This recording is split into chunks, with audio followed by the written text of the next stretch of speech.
Hello and welcome back to PNL Podcast, located in Newfoundland and Labrador, Canada.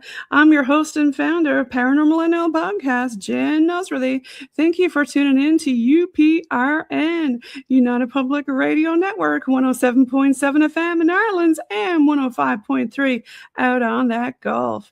Watch and listen to PNL Podcast every Tuesday at 5 p.m. Eastern on UPRNTalkRadio.com. For tonight's Shakespeare, Origins of the Pen Name, and Beware the Ides of March special on UPRN segment number 70. Yes, Shakespeare wrote the play Julius Caesar, but who really was Shakespeare? Where and what were the origins of his pen name? I've got a special guest waiting backstage from the Ohio Valley, West Virginia, USA, and a guest from San Francisco, California, USA, who we'll bring on shortly. Now it's time to grab your favorite Ides of March and Victorian drinks, your mystery spyglass, your thinking hat, and a few Shakespearean munchies, and get ready for the show tonight. Paranormal NL Podcast is sponsored by the BOG Team. It's a boots-on-the-ground BOG team doing historical paranormal investigations in Newfoundland, Canada. Smash those subscribe buttons and grab your PNL Podcast and BOG Team merch at TeePublic on their Linktree, Paranormal NL Podcast.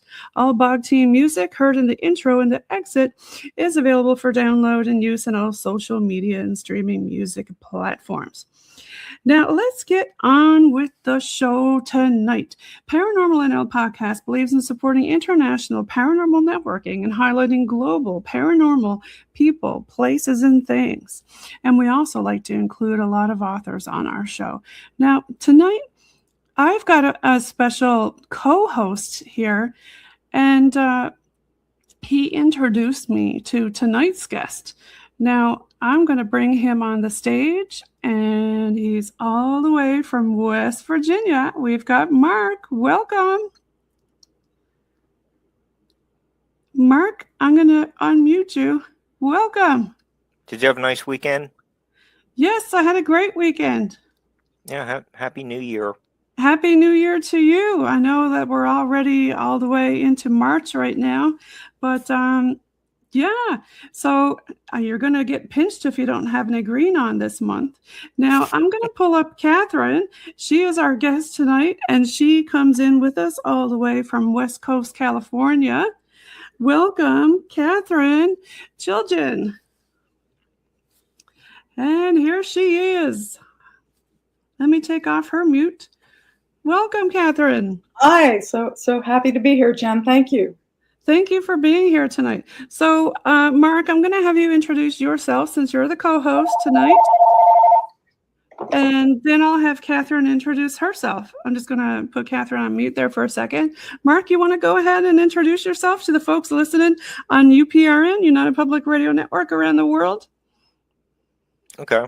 I've been, hanging out on UPRN for about 15 years. Nice to continue the collaboration, and hopefully someday I can move up to having a crocheted alien like Michelle has. But shout out to Michelle, one of our UPRN producers. Yes. I've written this book. I'm going to have another prehistoric book coming out soon. But that's I've been trying to do writings on the prehistory of the Upper Ohio River Valley. Yes, you've got a lot of information in that book there.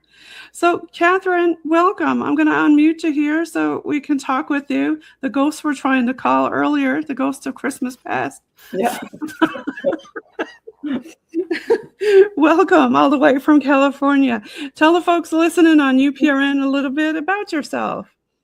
Well, I have been researching and studying the Shakespeare authorship controversy for 40 years now. It's been a great passion of mine. Of course, I have a day job too, but as a result, I have written a book. I wrote it in 2011 initially, and then reprinted it in 2016. It's available on Amazon. It's called Shakespeare Suppressed. And it's the book that I wish I had when I first got into the controversy, which was when I saw a debate on television about this topic. It's the ghost calling again. Ghost calling again. Sorry about that. And anyway, I soon after got an award for outstanding research from Concordia University, and I'm working on another book and have been enjoying doing podcasts like yours. Well, thank you so much for being on today. You've got a great work of art, shall we say, here, and there's lots to get into, right, Mark? I know, Mark. Maybe we can take the ghost from Christmas. Yeah, I'm going to go take the ghost. Off the hook. While she's doing that, Mark is going to pull up a few different things that, what were you holding up earlier? Oh, it's Catherine's book. Yes, there it is. There it is in the flesh. And can you want to scroll through it on the camera here? Is there any pictures in there too? Lot of, we're going to get into them here shortly, but there is like okay, she's back. Yep, there she is. I got the ghost out. Okay. But we're going to get into this. She had to get the sage going, Mark. The difference between the original, over here, the drawing of the Shakespeare monument, and what you see today when you go to Stratford, the Holy Trinity Church, and see all the Shakespeare sites. Are people participating in a hoax? Well, do you want to get a little bit into this, Catherine? Let's start with what sparked your interest with this in the beginning.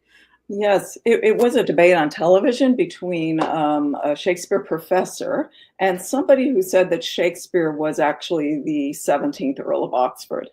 And I knew nothing about this. My only interest I had about who he was is I read Hamlet. And inside the edition, it showed a list of all the plays and their dates. Okay. Except after every date, there was a question mark.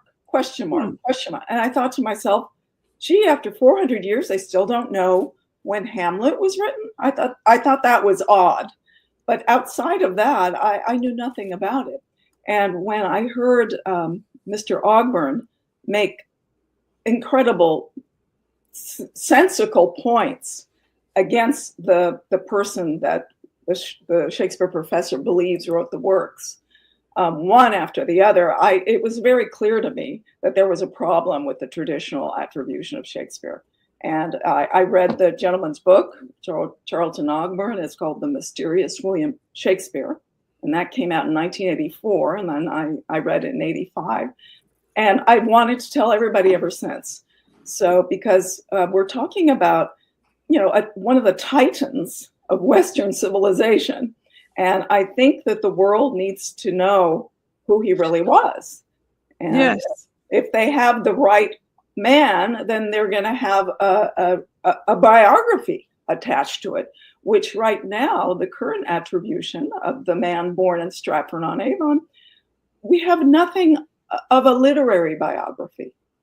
It's tragic. And we just don't know how these plays came about. We don't know when they were written. It goes on and on. It's mysterious. And I think it's because we have the wrong man.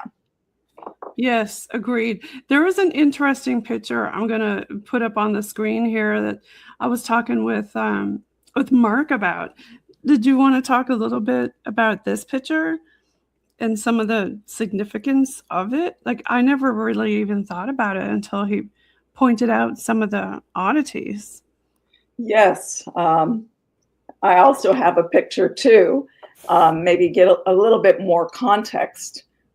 This is the opening pages of what they call Shakespeare's first folio. And it has the image that we're all aware of, the black and white image of Shakespeare. And that's the very first time we see any sort of image attached to Shakespeare. And this was 7 years after the Stratford man had died. Yes. And it's done at 125, wasn't it, Mark? It was, what was it to me to bear this image? 7 years after he died. You'd think that the literary community would be out in full force mourning him. Catherine, right. Well, I mean, look at what you showed me here about this part here. Like, why did they make it so startlingly ugly, shall we say, and strange? Kind of like when you look at The Last Supper, there's all these weird oddities in there that make you go, Well, I would say the first weird oddity is the very large forehead, which does not seem natural. And also the sort of wooden quality of the face. It looks stiff. Like a mask. Exactly. And if you look at the hair looks like it's been glued on, with something else. Right. And also, interestingly, a question mark is right near the ear. And it's very hard to tell with these pictures, but it appears to be a second line. Okay. Under the ear, 2 lines, which would give the idea that you can just lift a mask off. Like it really is meant to be a mask, because they don't know where this picture derived. That was going to be my next question. Who painted this? And it was during the era when, there was a lot of paintings done, but had little innuendos in them too. Little Easter eggs that you had to find, right? Right. Well, the other odd thing about this image is that there is no sign that this is a writer. He's not holding a pen or paper, or books are there, or even a very common depiction of poets back then and authors was to be holding a laurel leaf or wearing a laurel wreath. So that's another oddity. Instead, he's just shown as kind of just an average, ordinary, a gentleman, maybe somebody with a little money. But that's it. There's no other indication of who we're talking about. I mean, that if you open it up, you're going to see a bunch of plays. Yes, and there's something else that I really wanted to get into. I'm going to pull up on the screen here. When you look at all of these signatures, you see the shake and the spare. And why would a man sign his name in so many different ways? Yeah, it's clearly a man who barely knew how to spell or even could hold a pen. And those signatures, that's the entire collection of writing that we have of this man born in Stratford-on-Avon. It's these 6 signatures, 3 were on his will, and 3 were on other legal documents. And that's all we have. There is no Shakespeare play manuscripts in existence. So if he's the best writer in history, why can't he sign his own name? That's one excellent point. And it brings us to his education. And as far as we know, he did not attend school. It's assumed that the Stratford man did attend school because his father was an alderman or something like that. It's possible, but those records, unfortunately, do not survive. So we can't confirm it one way or the other. But even noblemen, wouldn't they have gone to school, correct? Oh, yes. Somebody very poor probably didn't go to school, but even though they were very poor, could they have gotten their hands on a lot of printed material? But if you couldn't write, how could you read? Like, so who was this person signing these forms? Well, keep in mind that the Stratford man, his father and mother were both illiterate. And also the Stratford man's two daughters were also illiterate, as far as we know. One did sign her name, but very shaky, similar to the father.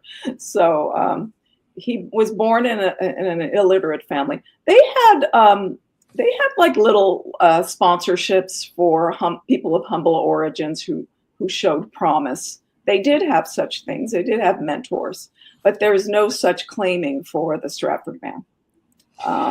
You know, this kind of makes me think of, I don't know if you've ever watched the popular series that comes on Netflix called Bridgerton, where there's this person writing about all these people in town, like a gossip column, and the queen of the area gets involved with it. And she's all excited about it and wants to know who it is. And everybody's trying to figure out, who is writing this. And I wonder, could some of this be stemmed to Queen Elizabeth I?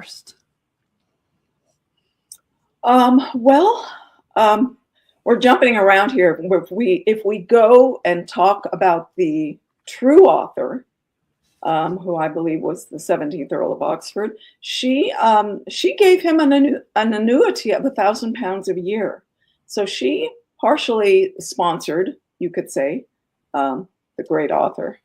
But as far as the Stratford man, there's no records connecting him to Queen Elizabeth. And yet, if you look at the title pages of the early printed editions of two plays, they say that the plays were performed before Queen Elizabeth. So, yet where is the connection? Now, you might say, well, it's been 400 years, but we have letters from John Lilly, who was a playwright who had plays performed before the Queen, and there's correspondence out there, but none with the great Shakespeare. So that's another zero. And when you talk about all the zeros, like no one claimed to have met him while he was alive. There's no proof of his education, no proof of a literary career. No one claimed to have known him. I don't know if I mentioned that or not. You get all these zeros. When the Stratford man died in 1616, no one said anything. And yet the plays were enormously popular at that time. So all this adds up to the name being a pen name.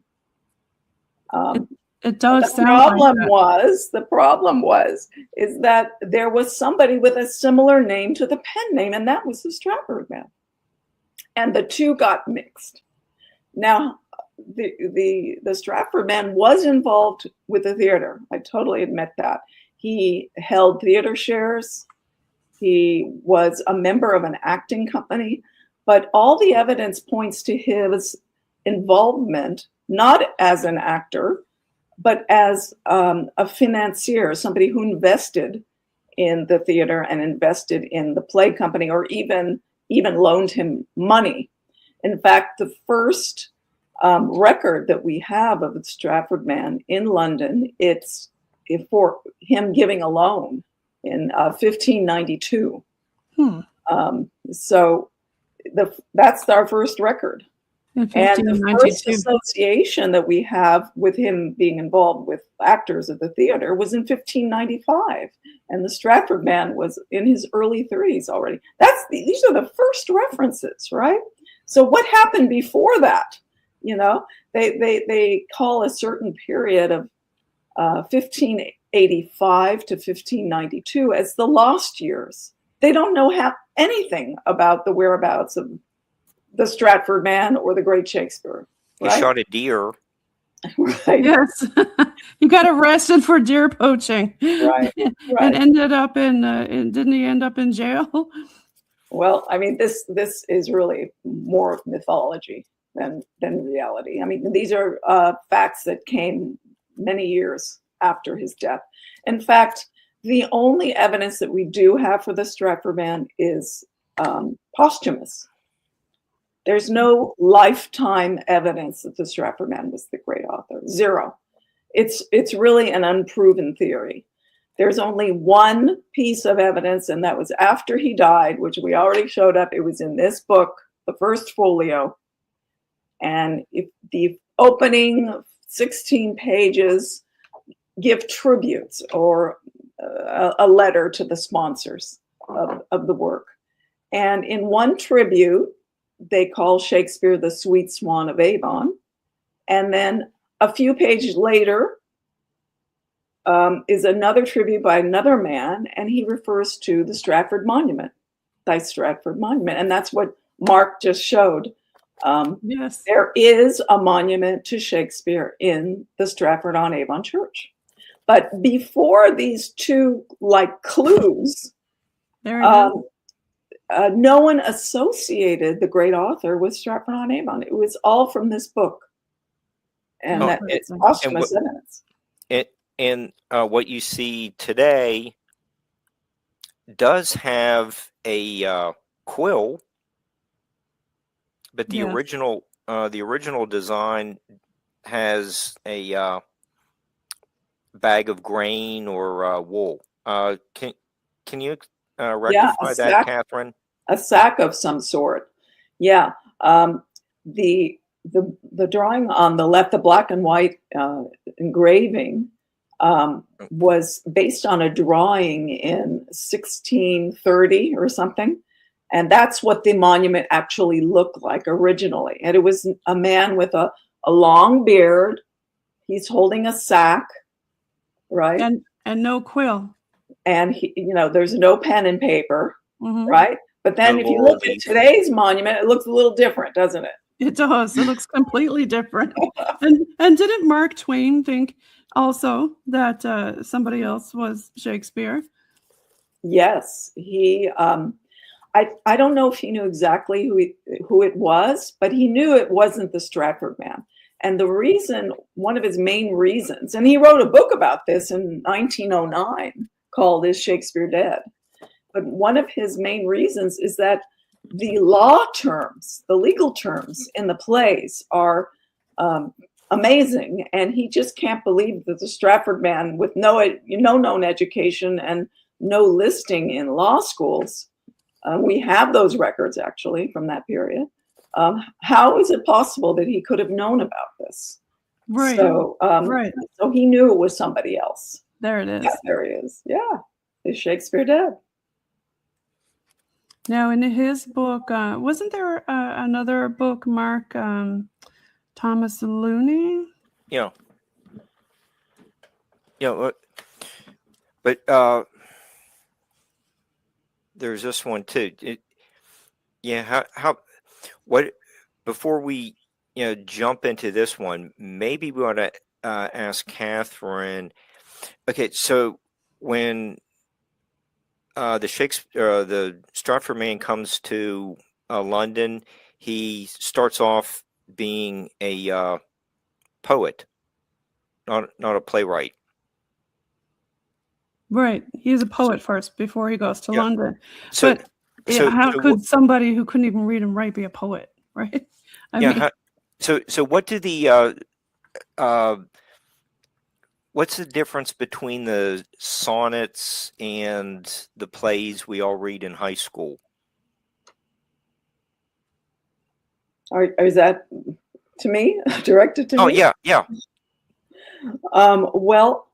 I'm not quite sure where you're going with that. But the sonnets are poems, right? 14-line poems. And Shakespeare wrote 154 of them, and they're extremely personal. Mm. And they discuss the people that he loved, the great author loved. One was a lady with dark hair and eyes, and another was a beautiful young man. And many people believe, and I'm one of them, that he was Henry Roseley, the third Earl of Southampton. And he was a fantastic, glittering aristocrat, one of the Queen's favorite courtiers in the early 1590s. And how, if that was the case, then how did the Stratford man come to know him? Again, it's a great leap of faith to try and make a connection here. And that's always been a problem. Even though most Shakespeare scholars will tell you that it is Southampton, they don't know how the two met. It's all speculation. Now, there's another gentleman that you talk about a little bit also during some of your main points is this gentleman here.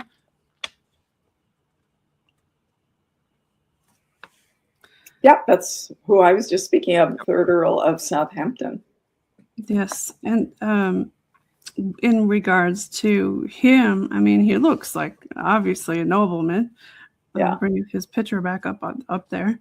Well, I believe that the Earl of Oxford was the true author, and it just so happens that one of the Earl of Oxford's daughters was almost engaged to the Earl of Southampton. So the Earl of Oxford certainly knew him. Okay. And also the Earl of Oxford, or Shakespeare, quote unquote, he dedicated 2 long poems to the Earl of Southampton. The first one was Venus and Adonis, which is a very erotic poem that was a huge hit in London in 1593. And then the following year, another one called The Rape of Lucrece, and both were dedicated to the Earl of Southampton. So he certainly had influence with the great author. But again, there's no known connections between these two entities. But there is a known connection with the Earl of Oxford and the Earl of Southampton. Yeah, since we're still talking about the sonnets, you do cover that the real author seems like he's a much older person. He's writing about sonnet 71, when I'm dead, and my lameness. Then you go on to say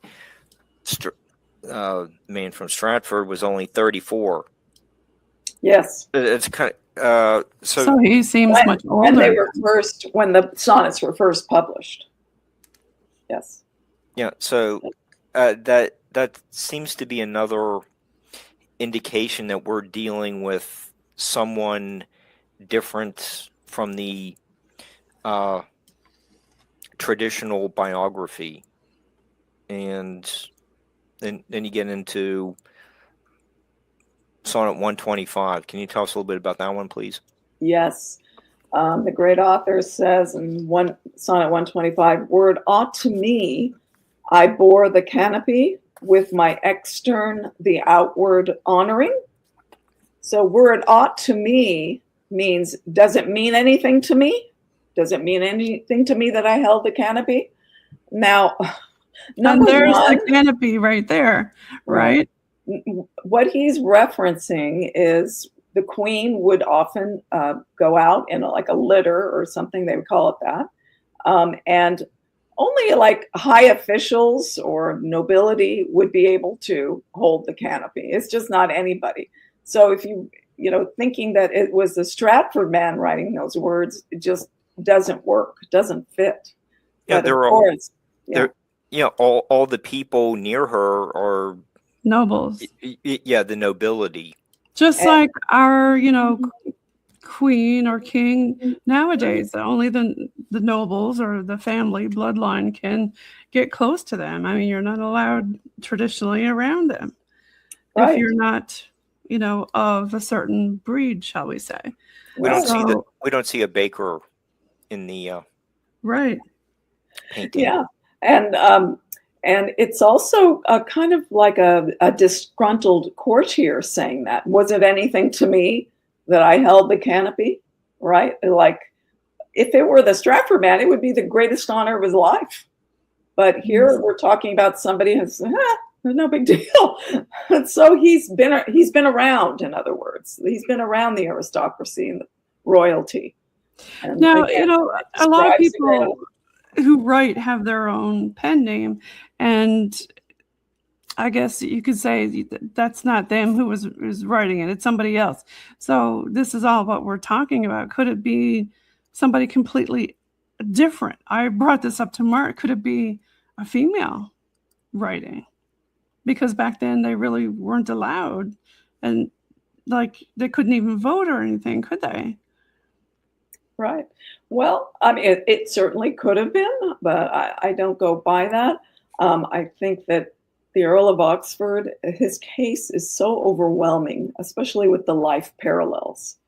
If we take Hamlet, for example, that's considered by many scholars as probably the great author's portrait of himself, right?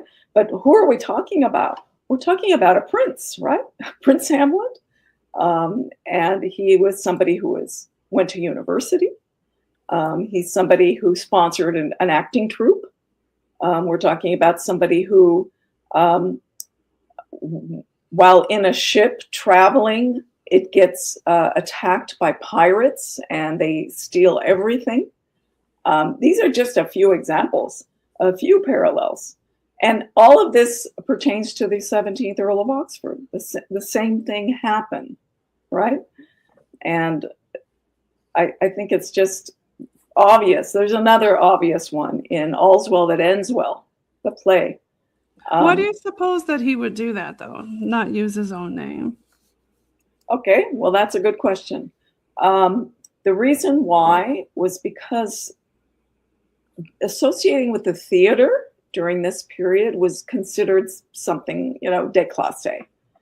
It's not something that you wanted to be known as. So during his lifetime, he didn't want to be known by people, or he didn't want people to discuss this. Even a few contemporaries mentioned this, that to praise him for his works would stain him. Kind of like in the paranormal, it's always taboo and, oh, you're not supposed to talk about it and things like that. It's kind of like that, swept under the rug, Right. So that's why he didn't want it to be known. But after his death, it would have been perfectly acceptable. And that did not happen for the Earl of Oxford. I can give you one example, Sir Philip Sidney. He was a courtier poet, right? And he had creative works, but he never published them in his lifetime. After he died, he was killed in the war. After he died, his works got printed, and actually even printed by his own sister, who was a countess. Okay. So it was perfectly acceptable to get full credit after your death, but that didn't happen for the Earl of Oxford, and that really is the key to the entire mystery, why he didn't get credit. I think J. Thomas Loney, the book Shakespeare Identified, I think he proved it. I think he was an English schoolmaster in 1920. His book came out. He proved the Earl of Oxford was Shakespeare. But why do some people think that Edward de Vere wrote it instead of, That's the same one, same person. Okay, so let me bring this on the stage. What? Okay, so Edward de Vere is actually the same 17th person. Yeah, 17th Earl of Oxford.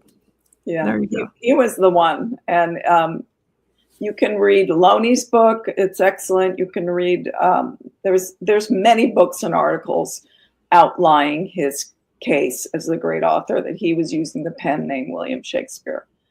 You can even go to the Shakespeare-Oxford Fellowship.org, and they lay it out. There's so many reasons. First of all, the great author, whoever he was, he had a superlative education. And we can say that for the Earl of Oxford. He went to Cambridge University when he was 8 years old. And later he went to Oxford University. He got a degree in 1566. He was 16. Thereafter, he went to law school. These are all documented. And he had private tutors. He was like 12 or 13, and they even wrote a note saying that we can't teach him anymore. He knows everything. He was a child prodigy, right? And he took a grand tour of Europe when he was 25. He spent a little over a year. Most of the time he spent in Italy, where many of the Shakespeare plays are set, like Merchant of Venice and Othello. And he even notes obscure things about Italy, places in Italy, that things that you wouldn't see like in a travel book, for example, just some incidental things. So, he's well cultured and lived a good life. And you know that he went there. And yet the Stratford man, there's no evidence he ever left England, because you needed permission back then. So everything points in the 17th Earl of Oxford's direction. And once you know that, you can read these plays and they come alive because you can see his life story in them. And I wonder, did the person who said they were Shakespeare during the time, did they get financially compensated for what they were doing? Well, that's a good question. My guess is no. My guess is that the whole thing, the whole contrivance of making the Stratford man the true author happened after the Earl of Oxford died and after the Stratford man died. I think it was arranged. And I think the main reason was because the powers that be wanted to decontextualize the works and the sonnets, especially because the sonnets give some information that people can read a certain way that was maybe politically not correct. So they wanted to replace the great author with somebody of humble origin who had no court connections whatsoever. A good example is, for example, in Hamlet, a main character is the counselor or prime minister, Polonius. And it's been known for decades that Polonius was a picture of Lord Burleigh, who was the Queen's top minister. It's a perfect parallel. And it was not a nice treatment. It was kind of a making fun of the man treatment. I don't think his family, the Cecil family, would have wanted it to be known that the Earl of Oxford wrote the works, because the Earl of Oxford knew Cecil. In fact, he was his son-in-law, Lord Burleigh's son-in-law. So, and there's the Burleigh house, yes? Yeah, very wealthy. So to this day. Yeah, so and you and your friend Earl, fellow researcher into this historic Earl Showerman. Yes, profiling mystery. Do talk a lot about the library that he would have had access to, and even in your latest publication on in the Oxfordian, you discuss the Earls of Oxford's Geneva Bible. How it was a prized possession of his. Yes. How many books in Shakespeare's library do we know about? Well, yes. The Earl of Oxford, when he was 12, his father, the 16th Earl, died. And back then, if you were of the nobility, you became a ward of the Queen or the monarch. And so the Queen appointed Lord Burleigh, who is the gentleman on the right side of that picture with the three figures, to live in his home. And like I mentioned, he was one of the Queen's top ministers, very powerful man. And he had an enormous library, and his wife was also a scholar. So they had a huge amount of books. And I mean, the great author had a huge knowledge of many, many, many books of all sorts. And so I also the Geneva Bible that Mark was talking about, it has all these underlinings and interlineations showing his interest in the Bible. And Dr. Roger Strittmatter wrote his thesis on this Bible of De Vere's, how there are so many correspondences between the underlying linings and the little marginalia, the little writing on the side, with lines in Shakespeare, the great correspondent. Interesting. Yes. Yes, because, a lot of people sometimes nowadays, you see people reading and they got their Kobo and all these other electronic books. But I always love a book, right?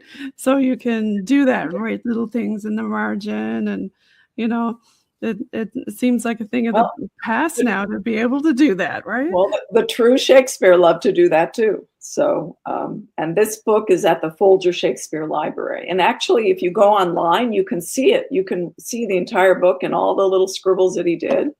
And what it shows you what he thought was interesting. Sometimes it would be a pointed finger like this. He would draw that and call attention to something. We also have many letters, I think over 70 letters of the Earl of Oxford. And he had beautiful handwriting, italic handwriting. Nice. Have you seen any of these originals? Yeah, actually, I saw one at the Huntington Library in Pasadena area. Yes. Has anybody ever compared the handwriting of the signature page that I had up and some of the writing that you're talking about? You mean the 6 signatures? Yes. The Stratford. Yeah. No, there's not a correspondence at all. Yeah. Really? Nobody's done that yet? Well, it's the Stratford man. He was not the real author. He was a real person, but not the author of the plays. Right. So, but if we had a Shakespeare play manuscript, which we don't, but if we could find one, I'm sure there would be a perfect match with the Earl of Oxford's handwriting. Interesting. Right. Yeah.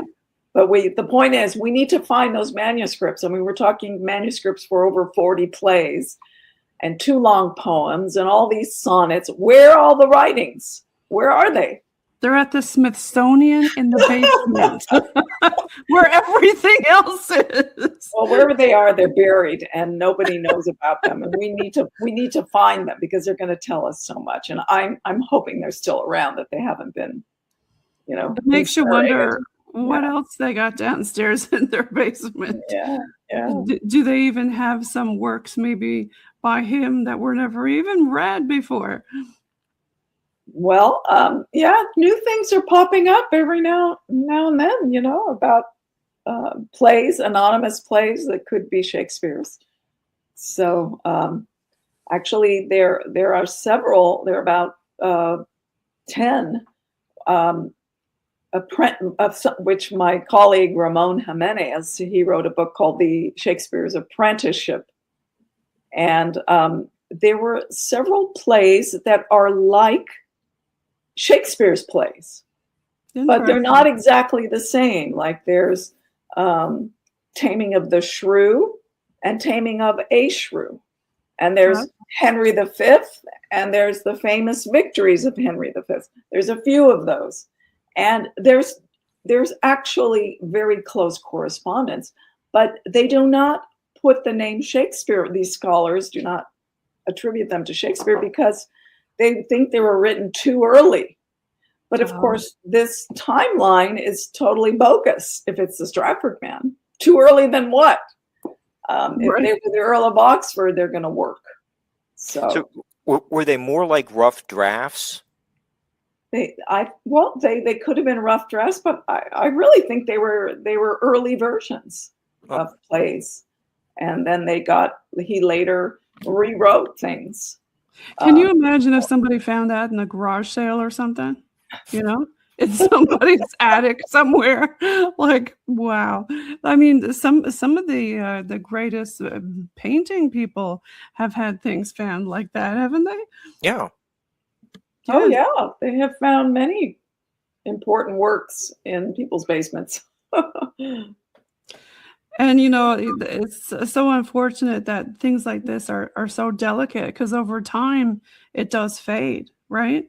So when you went and you saw some of these at the museums, were they really faded? No, actually, like for the Earl of Oxford's letters, and I held one in my hand. Did you? Yeah, they were Okay, on good. like thicker parchment or catgut, or I don't know what they called it. But Okay, actually, yes. they say that type of paper can last another 400 years. Oh, go away. That's Okay. how, yeah.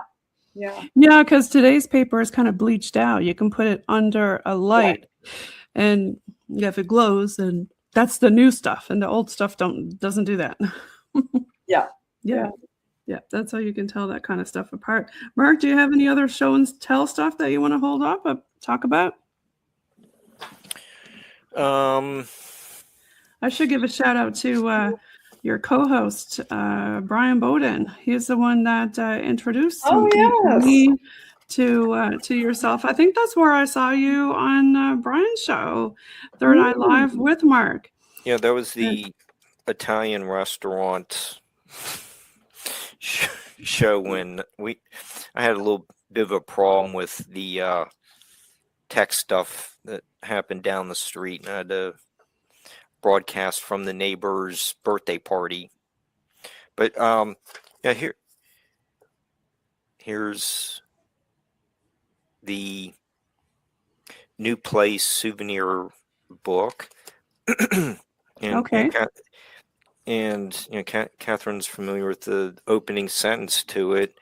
One of the indisputable facts about Shakespeare is that when he was approaching the peak of his fame and success as a playwright in London, he purchased the house in Stratford-upon-Avon known as New Place. Doesn't that sound really defensive? Yeah. One of the indisputable facts. You just start off. Right. You know, you're saying you can't disprove this. Don't look there. Just believe what I'm telling you. But if you go on Alexander Waugh, his channel, YouTube channel, he'll give you another rendition of what's going on with New Place. That most or many of the sites in Stratford-on-Avon are really bogus, or originally, like for example, the birthplace. And now you see this like, you know, bigger house, but it was only like a quarter of that size, but they kept like expanding it. I mean, I can't speak for him, but he did these great videos on the Stratford-on-Avon. So they're like using tourism to try to suck people in and buy all kinds of stuff. Why not, right? Everybody's trying to make a buck off of tourism. Yeah. I guess you can't blame them, but I think that even if the world finally accepts the Earl of Oxford as the great author, I think it's Stratford-on-Avon is still important because that's where the hoax started. You know, and the Stratford man was a real man. We don't know exactly his relation with the Earl of Oxford. I think the Earl of Oxford knew him, yes. But I don't know if the Stratford man knew the Earl of Oxford. You know, I think it may have been just one way. There's so many different things that we could talk about in relation to this topic, right, Mark? I agree. Did you have another one? I know you had a bunch of things that you were showing me. A lot of different books that were really interesting. He has got a whole stack of them down there by his feet. Are you sitting on them? He's probably sitting on them too, right? Yeah, they're on the floor on the desk. Here's Dr. Earl Showerman's recent publication from 2025, and we know from the first folio that the contributor did not think that the author had much Latin or Greek learning. Yeah, Ben Jonson. but the doctor disagrees. That's why it's recommends that we need to understand that since the real author had access to a vast library, he had a greater knowledge of Greek. So, Catherine, you want to just briefly touch on that theme? Yeah, Ben Jonson, who was a playwright during the period, he wrote that long, beautiful elegy to Shakespeare, and that's where he said he called him Sweet Swan of Avon. And of course, Alexander Waugh, who I just mentioned, he discovered that Avon really was another name for Hampton Court, which was a palace of the queens and kings back then. So he was really a court poet. That's what he's really saying, but it was ambiguously written. Well, the same thing is true for hadst thou, I forgot the exact phrase, but he's basically saying to Shakespeare, even if you didn't have good Latin or Greek, is basically what, and of course the conventional scholars say, oh, he just means that he didn't have a lot of ancient Greek or Latin in his vocabulary. And Earl Showerman's book that Mark is showing you, he gives all these references to Greek plays that Shakespeare was very thoroughly knowledgeable about and used even in Hamlet. He used portions of ancient Greek plays, but the standard Shakespeare professor will say, oh no, he didn't, just because of what Ben Jonson said. But if you really examine it, he did. And that, again, disqualifies the Stratford man, because to learn ancient Greek, you had to have been at a university or a school of higher learning for sure. Yeah, you had to be somewhere to learn it for sure. Yes. Well, I'm going to pull up your, let's see, your website here. Did you want to talk a little bit about this for the folks listening? Yeah, it's kind of basic, but I give the introduction of my book. And I think it's not very long. And I think it really sums up what this controversy is all about and why it's important. And you can purchase the book through me, or you can go on Amazon. That's the easiest. And it would be great if you could suggest the book for your local library, because it's a research book. I have over 600 footnotes and lots of information. Like I said, if I had this book, I would have been a lot more informed much earlier. And I wrote the book because of a well-known Shakespeare professor who denigrated the idea that Shakespeare was somebody else on national television, calling people who question it, calling them, basically crazy, in essence, what he meant. And I thought, I'm not crazy. I've been studying this for many years. I want to understand what's behind his point of view. I want to know what makes him so confident in the Stratford man. And right. That started my journey, So, Mark, did you have anything else that you want to ask about the Queen or anything like that? We've got about a few minutes left before we start giving shout outs. I think, Catherine, you made some great points. I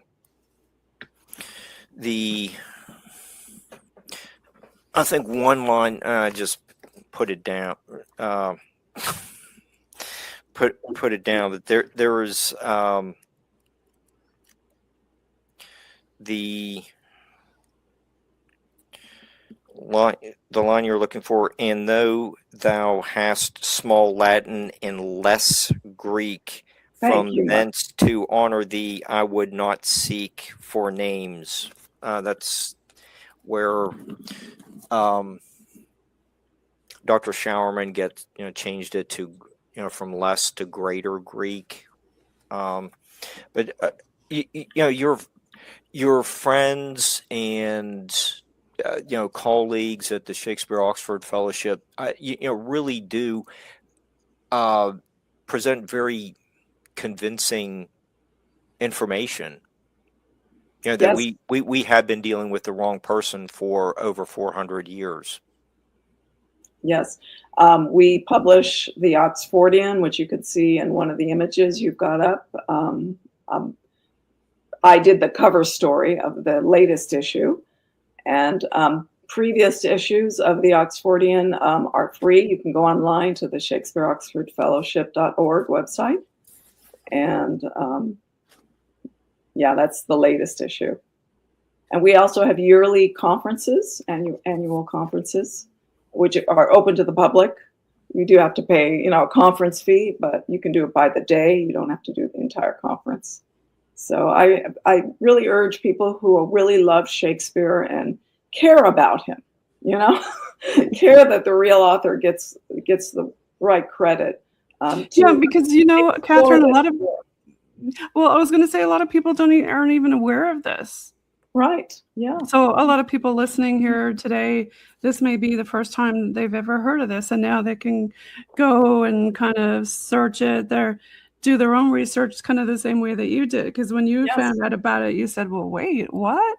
And then you had to go do your research, right? That's right. That's right. Yeah. That's the beauty of it. Yeah. Yeah.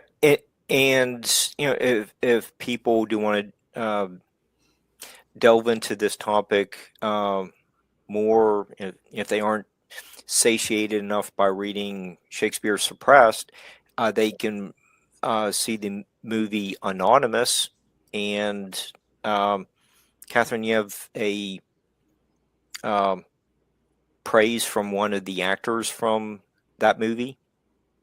Yes, Derek Jacobi, Sir Derek Jacobi. He's a very famous English actor.